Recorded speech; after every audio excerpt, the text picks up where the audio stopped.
pejam celik dah hampir 6 tahun kita duduk sini. Dulu dekat tepi ni kan kosong je, hutan weh. Sekarang ni alhamdulillah tengok ni. Dah berderet-deret dah orang buat rumah. Dan yang saya nak tunjuk ni korang, tengok ni. Ni hasil kerja husband saya lah. Nak lagi cantik dia kena polish ataupun letak dia punya, apa nama? Yang buat kilat lah, buat meja tu jadi lebih berkilat. Tapi husband saya tak buat pun lagi. Dia just buat macam ni je dulu. Tengok tu, yang sana pun sama. Husband saya ni, dia kreatif juga ni. Depan ni pula ada pokok besar ni, memang teduh lah. Dah hampir berapa tahun 3 tahun pokok ni. Sekejap je dia membesar. 3 tahun ke 4 tahun. Tengok ni.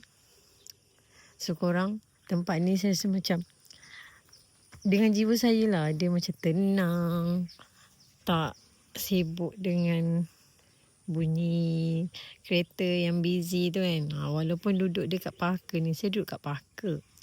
Duduk kat parker ni macam busy juga kan. Tapi kita duduk dalam kampung sikit. Dia dalam 3 minit je dengan jalan besar. Okey lah kan. So korang, itu saja. Bye. Assalamualaikum.